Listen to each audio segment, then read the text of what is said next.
আসসালামু আলাইকুম ভিউয়ার্স, আশা করি সবাই ভালো আছো।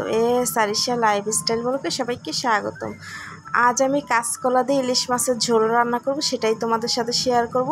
তো প্রথমে আজকে আমি কলা কাটা দিয়ে শুরু করলাম। আমি কলা কেটে নিতেছিলাম আর পেঁয়াজ কাঁচামরিচ কেটে নিতেছিলাম, সেটাই তোমাদের সাথে শেয়ার করলাম।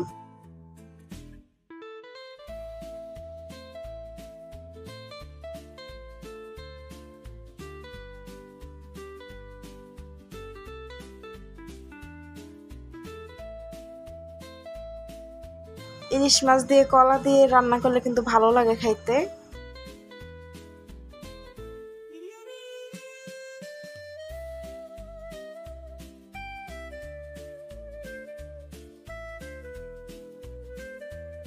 আমি কমেন্টস করলে মানে তোমাদের ভিডিওগুলো দেখি আপুরা, তো ওই ভিডিওগুলো দেখে যখন আমি কমেন্টস করি ওই কমেন্টসগুলি থাকে না, মানে কি যে হয়ে যায় আমি জানি না, কমেন্টসগুলি থাকে না। পরবর্তীতে দেখি যে আমি ভিডিও দেখছি কিন্তু আমার কমেন্টস নাই।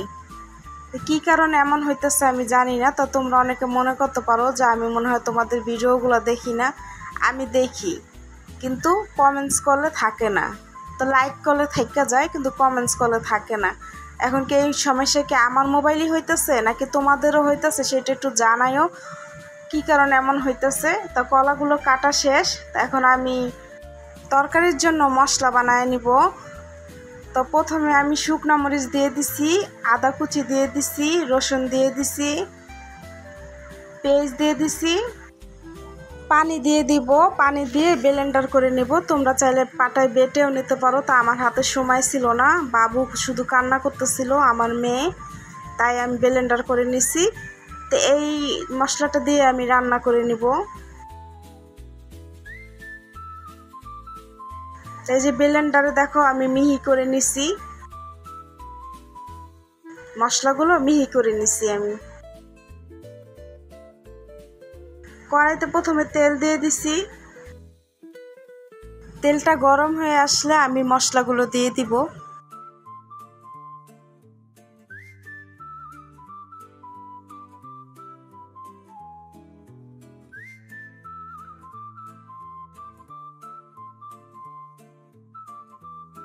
মশলাগুলো ভালো করে নেড়ে চেড়ে ভেজে নিব।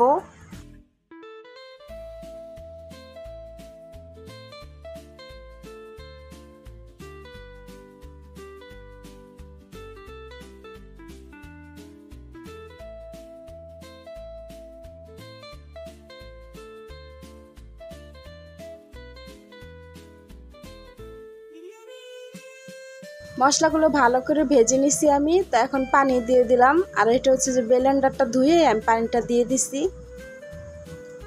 লবণ দিয়ে দিব পরিমাণ মতন, গুঁড়ো হলুদ দিয়ে দিব, ধনিয়ার গুঁড়ো দিয়ে দিব,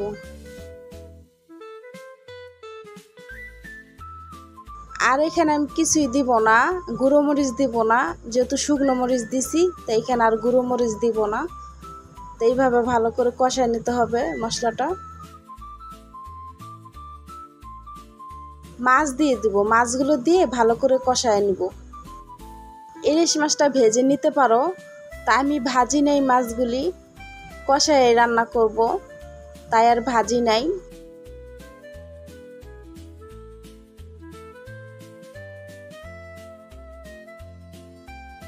তো এই যে মাছগুলো নাড়াচাড়া দিয়ে ঢাকনা দিয়ে ঢেকে কষায় নিব।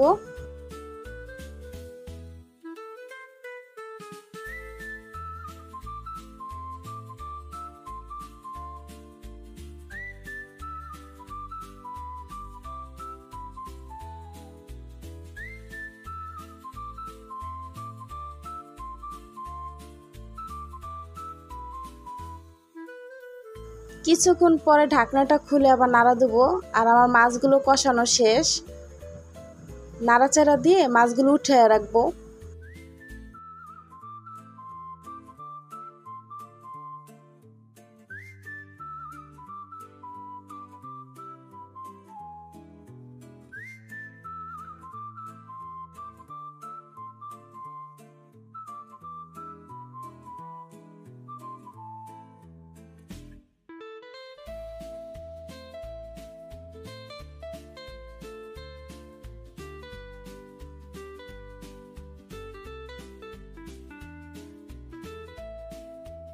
তো মশলাগুলো তো কষানো শেষ, আমি এখন কলাগুলো দিব, কলাগুলো দিয়েও ভালো করে কষায় নিব।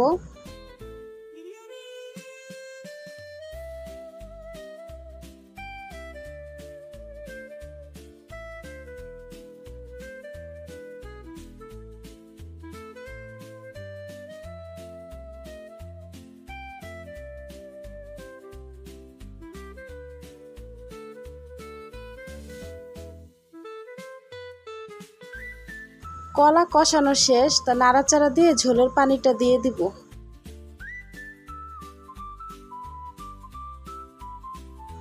কলা তরকারি যে কোনো মাছ দিয়ে রান্না করলে ভালো লাগে, আর আমার তো কলা তরকারি খুবই ভালো লাগে। আমি দেখা যায় 2-1 দিন পর পরই কলা এনে রান্না করে খাই।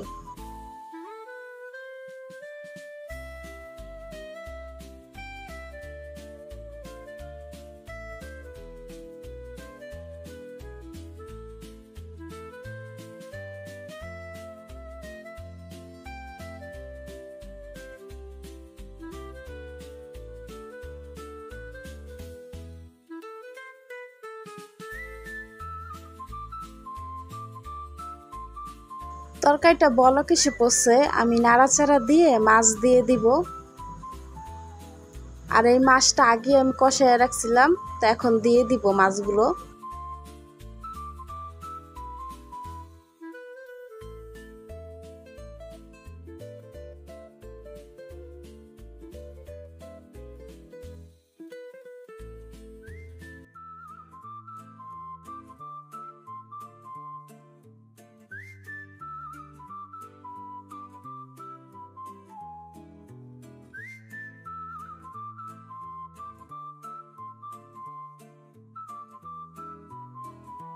কাঁচামরিচ দিয়ে দিব, কাঁচামরিচটা দিলে সুন্দর একটা ঘ্রাণ আসে, তাই কাঁচামরিচ দিয়ে দিছি।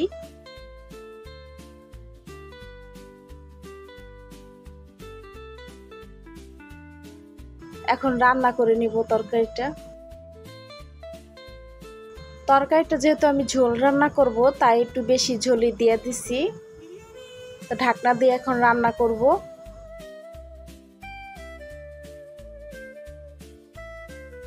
কিছুক্ষণ পর ঢাকনাটা খুলে আবার নাড়া দিব।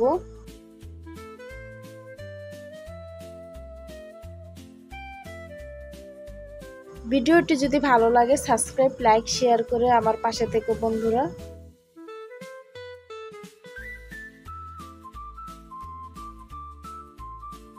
তো আমার তরকারিটি রান্না শেষ, কেমন হলো জানাইও সবাই।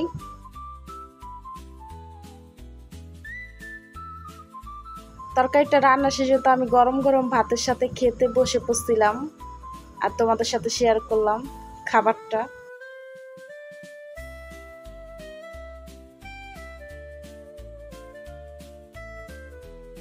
আমি আর বেশি কথা বলবো না, আর ভিডিওতে এমনিও আমার কথা বলতে ভালো লাগে না, তাই আমি আর কথা বলবো না। তোমরা সবাই ভালো থেকো, আল্লাহ হাফেজ, আর ভিডিওটা দেখতে থাকো।